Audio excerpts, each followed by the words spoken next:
I mean, would you consider Yeah. yourself like someone who likes being by themselves? Has this year impacted you in a way that you didn't expect as someone that maybe refers to themselves like an introvert? Yeah. Well, it has. I mean, it's been really difficult. A lot of the reasons why it's been difficult aren't because of introversion or extroversion. I mean, I have severe OCD, so I'm not totally I don't have a brain that's particularly like well suited to a global pandemic, let's say.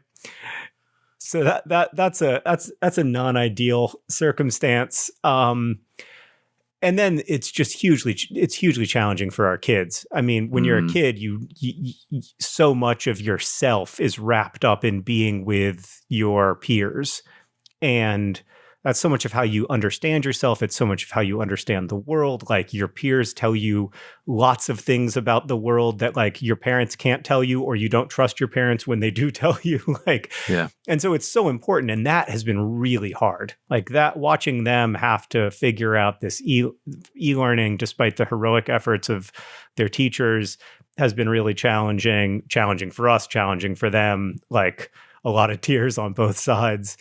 And then the socialization part has been a little more challenging for me than I anticipated. I think you said in a video recently that like like as an introverted person, you thought that you couldn't get enough alone time, but it turns out that you can. Yeah. I had a brief conversation the other day because I got a pair of shoes. I got a new pair of running shoes. And it was like it was probably a 20, 30-second conversation. It was the most I'd talked to anybody outside of my family in like 7 months, you know? And so I came home and I was like on a big high, and I was telling the whole story to Sarah and every detail of it. And she was like, "You have been energized by an encounter with a stranger, which is very unusual." Yeah, you it's maybe for like the first time realizing, oh yeah, we are social creatures. Yeah, inevitably. And I still I mean, I love being alone. I obviously have chosen work where I'm alone most of the time, but like, yeah, I mean, we have to live in community. And if this has taught us anything, it's that, you know, we are profoundly interdependent, and not just interdependent on the people in our family or in our town. Like, we are interdependent as a species, and there is no walking back from that. And we need to build systems that acknowledge that interdependence, and that don't leave people behind in the profound ways that we're doing so now. And so I hope that some learning comes out of this, but man, mostly I just want it to be over. This sucks. And I'm also a little tired of the bright siding. Like, I'm a little tired of being bright sided about how all the wonderful lessons we're going to learn from the pandemic and all the time we got with our kids. And like, it's great. I love hanging out with my kids, and it is great that I've had all this time with my kids and I haven't been on an airplane in 8 months, and all that's lovely. But like, this sucks. And 270,000 Americans have died, and it sucks. And I wish I want to hear more of that narrative. Like, it's terrible. How horrible? Yeah. Well, that's the thing is, yesterday we did a show and we talked about the most recent numbers and the spike that anyone that's been actually like looking at it, like it was expecting.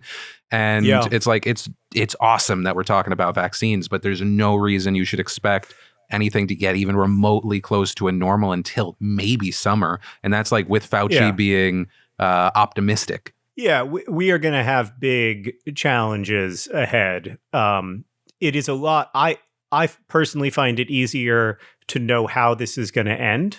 I think that it's an incredible accomplishment to have, full phase 3 clinical trials and a vaccine that's that individually effective.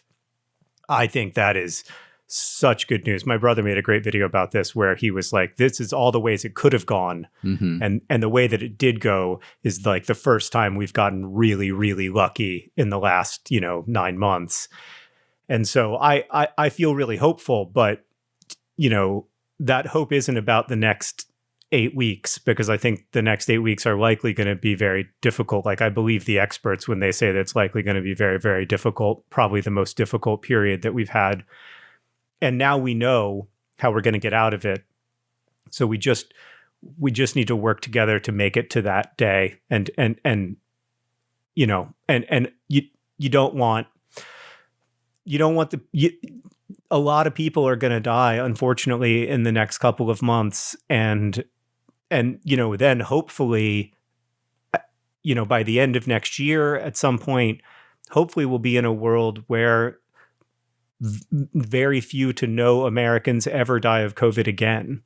And so we just have to get there. Mm-hmm. And so I hope we can come together, which admittedly has been really challenging for the last several years, but I hope we can come together and work toward that common goal. You and me both, man. But I actually kind of on the opposite note of like my parents, I think obviously like when you have kids, they're yours, you love them, you know that they're going to grow up.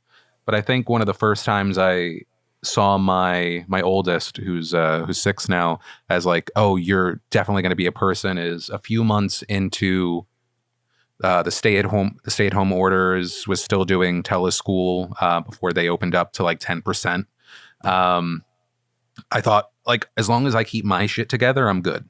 And there was this day I came home and I was like just talking to him, and I was like, oh, this is like more of a conversation than we'd normally have. And he opened up and cried about missing his friends at school.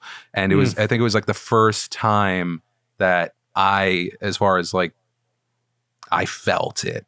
Like I felt the weight of him as a person, and immediately like parental mode kicked into gear of like, okay, I gotta he's not just a bystander in this. Like I gotta be there for him.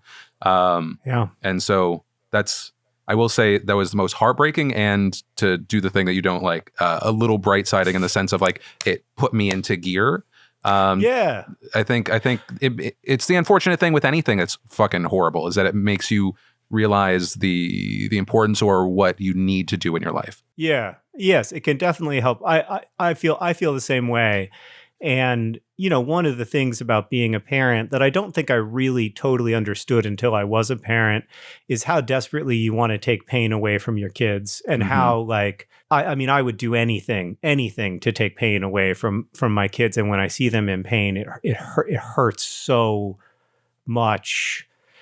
It's so hard, and you can't, because that's part of being a person. Like I remember, in fact, the last time I saw my dad cry, I was like 12 years old, and I was coming home from like some horrific middle school dance, which is a class of social occasion that should be canceled. I think we should bring back 99% of social engagements post-COVID, but no more middle school dances.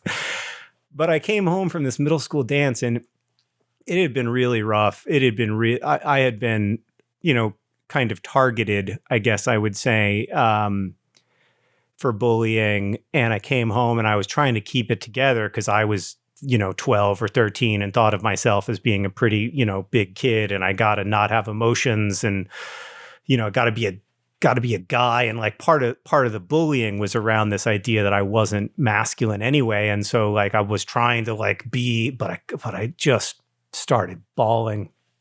And my dad asked me what was wrong. And like, I just remember like laying on my bed with him next to me and like hearing him cry. And it was such a comfort and consolation to me, because I was like, this person really loves me, and he loves me all the way down. He loves me in this most vulnerable moment. And that's the gift that I needed, not to have the pain taken away from me, not to have it smothered, not to have it like ripped out, and I'm going to call those kids' parents and I'm going to fucking destroy them. I didn't need that. What I needed was for him to like hear it and feel it and be able to go there with me. And it was one of the greatest gifts of my life. Wow. That's beautiful.